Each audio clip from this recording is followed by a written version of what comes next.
Hello everybody, my name is Master Koper and welcome back to another video. This time I'm going to be talking about the astral creatures in detail.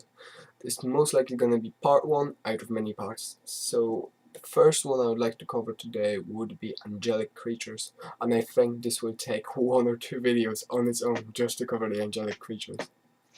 I've got my notes here, I'll be mostly reading from them so I don't forget about anything. Plus there's a lot to know about them because each one has its own planet. So there are different orders of angels. Each governs over a certain sphere in Kabbalistic map. If you haven't seen it yet, there is something called the Tree of Light, and it is the Kabbalistic map, and it looks like that. Okay, and angels are considered to be one of the most helpful astral beings, but in my opinion they are a bit limited to only the area that they govern. But at the same time, if you look at it, we're all limited to some extent. Don't get me wrong, angels are very, very powerful beings, one of the most powerful ones out there. There are some that are more powerful, but they're very powerful in comparison to us. So angelic creatures cannot advance in their power. They concentrate on only good things, like helping in good areas. Each sphere has a planet associated with it. Now, this is where the whole breakup will go. There's just like 6 pages of writing up just about angels. So, first of all is Kether, the Uranus. The Archangel of the sphere is Metatron. Here's a small fact.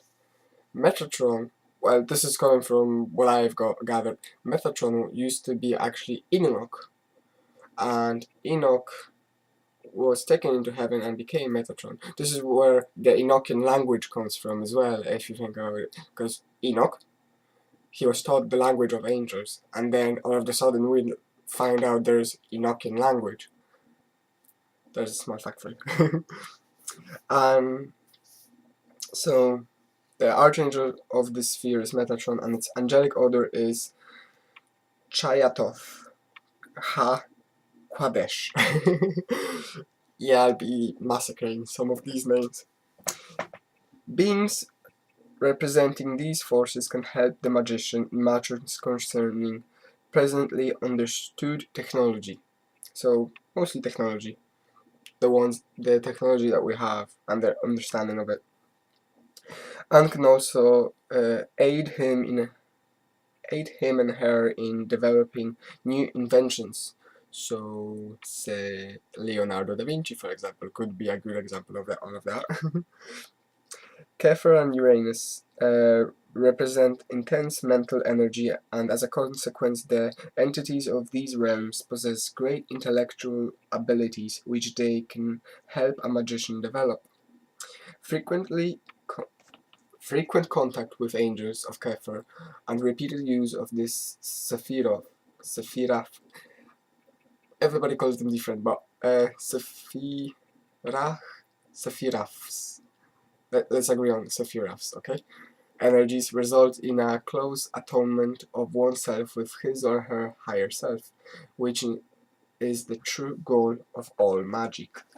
Right, just to come back quickly to the map, see those circles? Ooh, see those circles? These are the Sephiraphs. These circles here, they are the Sephiraphs. That's what they are. And I consider them sort of like each one to be its very own dimension. So let's go on to the second one, which is Chokmach, the Neptune. The Archangel of Chokmach is Raziel, and the angelic order is Auphanim. Yeah. The spirits of this Sephirah can help the magician perfect his or her psychic abilities to an amazing degree by teaching him or her special rituals to enhance whatever faculties are desired, including telepathy, clairvoyance, psychokinesis, and even the ability to manipulate various energies. I think this is very self-explanatory. If you want to become the fortune teller or something like that, this is the one for you. Entities from this sphere are extremely knowledgeable about the many forms of energy in the universe and can pass this information on to the magician. Nothing more to add here. The next one is Binah, the Saturn planet. The Archangel of this Sephiroth is Tzaphqiel. I'll just, in the description, I'll just write each name and the Archangel, okay? Sorry for that. The angelic order is Aralim. Saturn and Binah present some of the most misunderstood energies in the universe. Destruction, death, and limitation are the forces and entities of this realm. Oversee and contrary to the popular misconception, they are not negative forces. Like, for example, if you think about it, you have the death. You have death, okay? Death is just a natural process of life. It's nothing evil about it. If you're sick, you can use magic in order to kill the disease that is within you that is trying to make you feel bad. Limitations. Sometimes it's not good to go overboard with certain things. There's a limit to everything to some extent. Anyway, destruction. I don't think I need to talk about that one. It's on the same path as death. For everything that you think it's evil, there is going to be some sort of good use for it. Okay? Yeah, all of these forces can be used in a positive way. Yeah, it's just another few points. It could destroy disease, kill bad habits, limit the potency of certain influences in magician's life. For example, the effect of probituality could be affected by limiting the amount of bad luck in one's life. In other words, for some reason I can't speak today. Contests are easily won with the aid of these beings. Entities from Saturn and Binah can also teach the magician many hidden truths from little-known occult knowledge to accounts of what occurred in the ancient cultures. This is very good knowledge to have, I think. Hidden knowledge is always something that really interested me, and I'd be very much into it to learn the truth. Okay, on to the next one, the Chesed Jupiter. And the Archangel, again the same one, Tzaphqiel, and the angelic order chashmalim rule this Sephiroth.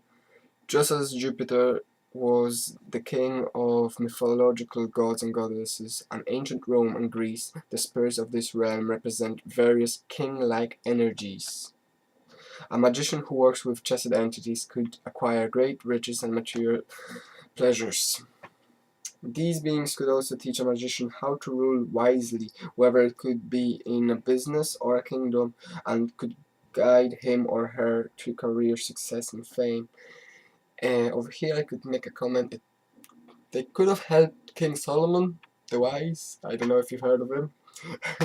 he had it all covered. Entities from this realm could make a magician very happy, but he or she must be careful not to abuse their powers. Greed is not looked upon kindly by higher powers, and one should try to ask only for what is really needed. Right, I'm gonna leave this off in this video, and in the next video I'm gonna talk about the next couple of angelic beings. I hope you learned something. As always, have a wonderful day, and I shall see you in the next video. Goodbye.